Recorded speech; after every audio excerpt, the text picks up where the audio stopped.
ابعت لي اعمل حسابي في 4 مليون. صحيح. قلت له يا ابني اعمل حسابي في 4 مليون طن على سنة، مانيش عايزهم فورا، على سنة. قال حاضر انا موافق، وبعت لي. فبعتنا زي ما انتوا عارفين مركبين عبوهم، وبعد كده راحوا رافضين كلية يدوا بترول.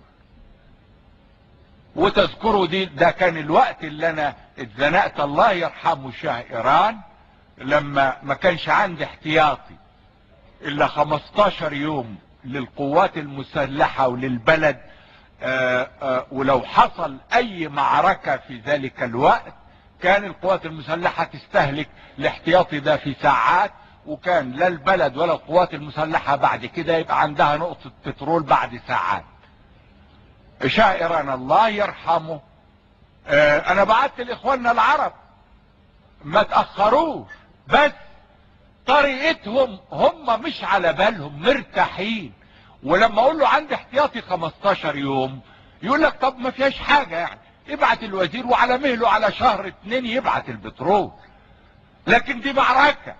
لما بعت لشاه ايران قام حول المراكب من البحر تيجي على اسكندرية اللي كانت رايحة اوروبا، حولها باللاسلكي على اسكندرية، لانه عارف ان دي معركة ما تحتملش، و15 يوم احتياطي القوات المسلحة تخلصوا في ساعتين اذا جرت معركة. طب واعمل ايه انا بقى بعد كده؟ دباباتي وقواتي تقف، وحتى البلد كلها، لانه المخازن، المخابز، محطات كهرباء، كل شيء يقف. قصاد ما القذافي قال ما بديش بعد ما اتعهد ب4 مليون طن على سنة، شاه ايران حول المراكب من البحر وبعت 600 ألف طن فورا من اللي كانوا في البحر، وقال لي وزير البترول يجي ياخد الكمية اللي انت عايزها على بقية المدة.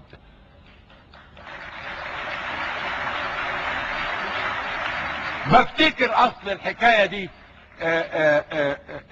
يعني لازم كل شوية كده نفتكر الدنيا ونفكر اللي حوالينا كلهم.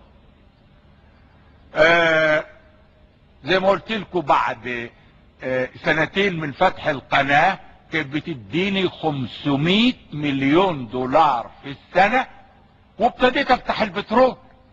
خلاص ما احنا عملنا بقى فض الاشتباك الاول، ودخلنا عملنا فض الاشتباك الثاني. فض الاشتباك الثاني ما فتحتش بس البترول، لا استرديت جزء من البترول بتاعنا اللي كان عند اسرائيل في سين، زائد فتح البترول القديم بتاعنا. ابتدينا ما نحتاجش بترول من حد، ونستهلك الكمية اللي احنا عايزينها ونصدر شيء بسيط.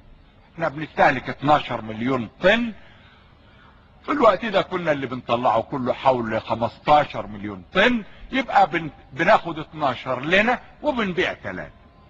ومشينا في الاكتشافات، ومشينا في عملية البترول، في نفس الوقت عملية القناة ماشي تطوير، في نفس الوقت الصناعة ماشي. الغاز لما لقيناه قدام ابو قير بنينا عليه مصنع السماد اللي يعتبر من مفاخر العالم، اللي فتحناه السنة اللي قبل اللي فاتت مع المانيا الغربية. وبنينا في طلخة ماشي على الغاز بتاع ابو ماضي. لقينا الغاز بتاع ابو الغراديق داخل دلوقتي على وصل حلوان والقاهرة، وداخل يكمل في القاهرة. والغاز بتاع اسكندرية عمل السماد، واتفقنا مع اليابان عشان نعمل عليه الحديد. وفي نفس الوقت بنبني مصانع الاسمنت عشان نهاية السنة الجاية 82 بإذن الله نبتدي مش بس ناخد الاسمنت اللي احنا عايزينه، بل نبتدي نصدر حاجة بسيطة اخر السنة اللي جاية ان شاء الله. في وقت واحد القناة بتتطور، بتديني 500 مليون جنيه لكن بتتطور لأكثر. البترول بتاعي بلاقيه وبدل ما بشتري واستلف وانا كنت بستلف علشان ارجعه، بدل ما اشتري واستلف بترولي بطلعه وبصدر جزء بسيط. الاسمنت بتعاقد علشان ابني المصانع، السماد بتعاقد وابني المصانع. 3 مدن في القناة، في السويس وفي الاسماعيلية وفي بورسعيد بتقوم علشان المهجرين والمرار اللي شافوه وهم مهجرين وكانوا عايشين. سمعتوني بقول في يوم في وسط المراحيض، لانه قاعدين في مدرسة مثلا في الغربية تساع 300 قاعد فيها 3000. طب ما هو النتيجة ايه؟ طفحت المجاري وعايشين كانوا مساكين في كل هذا، بل بعضهم فقد الامل انه يرجع لاهله وبلده وترابه على القناة. لكن ماشيين عملنا ال3 مدن والنهارده تتضاعف مع كل الصناعة اللي حكيت لكم عنها دي كلها. وانا قاعد احسب الدوايا والألم علشان اجمع الفلوس على بعضها عشان احل مشاكل البلد. لغاية ما جينا سنة 80. الصورة ايه في سنة 80؟ القناة طلعت ل700 مليون، والسنة دي ان شاء الله في نهاية 81 دي هتقفل على 1000 مليون ان شاء الله. البترول الاكتشافات دي حاجة، انما خليني في اللي في ايدي النهاردة. كنا زي ما قلت لكم بنستهلك 12 مليون طن، وكنت بستلف. جبنا ال12، طلعنا ال15، طلعنا ال20، ل25. سنة 80 وصلنا ل30 و32. باخد 12 استهلكهم وبصدر 20 بالسعر المرتفع. ده البترول.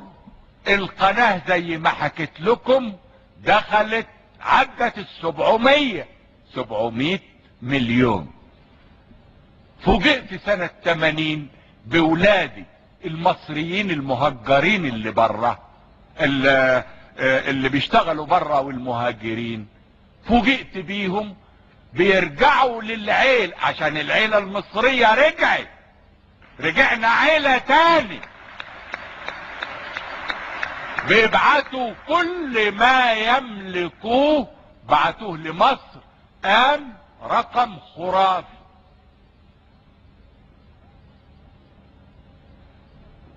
بقى دخل البترول زائد دخل القناة زائد دخل اللي بيبعتوه لي اولادي المصريين اللي برا، مهاجرين او مبعوثين او بيشتغلوا في الخارج، زائد النشاط اللي بعد الانفتاح مشي في البلد على صورة ما يصدقهاش العقل، لانه اتبنى في البلد حاجة اسمها الثقة والاستقرار. الاول بنينا العيلة، رجعنا للعيلة سوا، رجعنا نروح العيلة، مش 18 و19 يناير سنة 77. لا، دي ما كانتش روح العيلة، دي كانت